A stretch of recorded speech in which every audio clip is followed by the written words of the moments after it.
श्री कर्माबाई थी। उन्होंने विचार किया कि जगन्नाथ जी को दिन में तो खूब भोग लगता है, लेकिन जब रात में पट बंद हो जाते हैं तो उनको भूख लगती होगी। तो 3 बजे तड़के उठकर बिना नहाए धोए सबसे पहले खिचड़ी बनाई और जगन्नाथ जी को रो के पुकारती। तो जगन्नाथ जी आने लगे, उनकी गोद में बैठ जाते और वो पूरी खिचड़ी पकाती। एक दिन 7 बजे लगभग सुबह स्नान करने जा रही थी तो एक संत भगवान मिल गए जो नियम कानून को जानने वाले थे और नियम से चलते थे। उनका कर्माबाई स्नान करने जा रहे हो?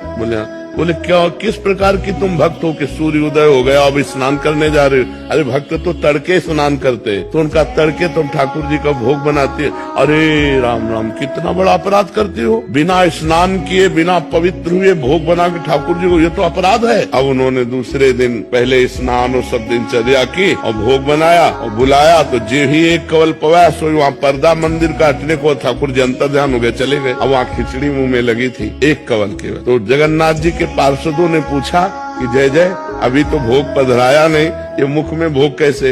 अरे बोले कर्माबाई और नियम वाले के चक्कर में पड़ गई है, तो एक ही कवल में कर्माबाई से कह दो मैं नियमों से प्रसन्न नहीं होता, मैं प्रेम से प्रसन्न होता।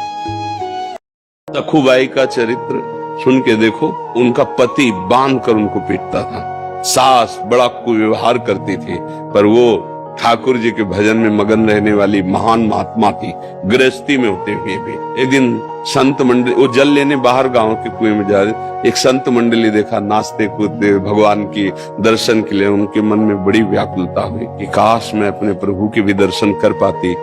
तो छोड़ो, चलते प्रभु के दर्शन करने। किसी ने बता दिया, फिर पकड़ के बांध के पीटी गई, बांध दिया रस्सी में, ये जा ही ना पावे। बहुत उनके साथ दुर्व्यवहार होता, पर वो ऐसी भक्ता, कभी पति को कटवचन नहीं बोला, सास को नहीं बोला।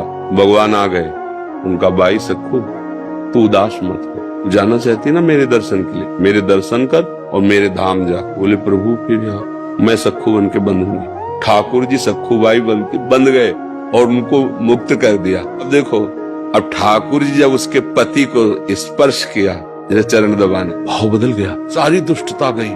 सास इतना प्यार, क्योंकि आनंद सिंधु भगवान है ना, अरे मंगल। एक चीटा राजस्व यज्ञ में एक दाने को लेकर बहुत घसीट के चल रहा था। एक टांग टूटी हुई थी, 3 टांगों से चल रहा था।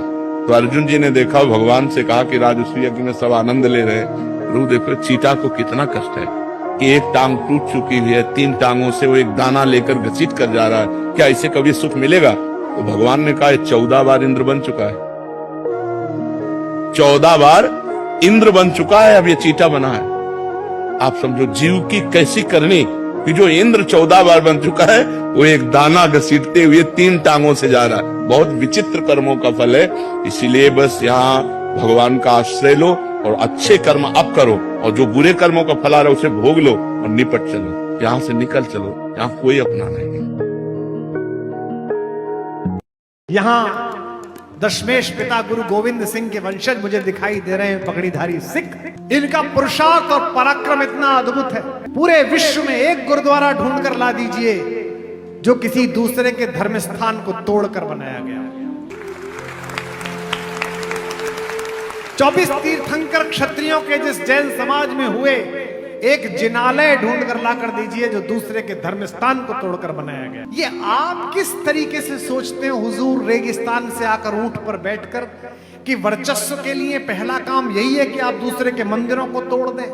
जब भगवान का विग्रह प्रकट हुआ अयोध्या जी में और उद्घोषक जी ने बताया कि भगवान के माथे पर जो टीका लगा हुआ है ये सूरत के हीरा व्यापारियों ने भेजा है और इसमें लगे हुए हीरे 150 करोड़ की लागत के हैं। भगवान के गले पे जो मणियों की श्रृंखला है ये बंबई के व्यापारियों ने बनाकर भेजा है, इसकी 400 करोड़ कीमत है। ये जो 7 दरवाजों पर सोना मड़ा है ये 600 करोड़ है। तो मेरे मन में केवल एक बात आई कि आज से 500 साल पहले जिस जाहिल ने ये सोचकर ये मंदिर तोड़ा था कि हिंदुओं के मंदिर से हीरे जवाहरात मिलेंगे, उन्हें लूटकर हम अमीर हो जाएंगे, बगदाद पार के वो जाहिल आज भी गधे पर सवारी कर रहे हैं और मेरे राम के मुकुट में हजारों के हीरे टंगे हैं।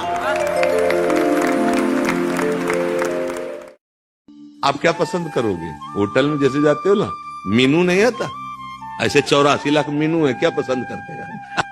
नरक है, स्वर्ग है, ब्रह्मलोक, तपलोक, जनलोक, मारलोक, मृत्युलोक, नीचे के लोक, इनमें 84 लाख योनियां। क्या पसंद करते हो साहब? आपको क्या चाहिए? नरक के लिए आपके पास योग्यता होनी चाहिए, नरक की योग्यता चाहिए भाई। नरक भी ऐसे नहीं मिलता।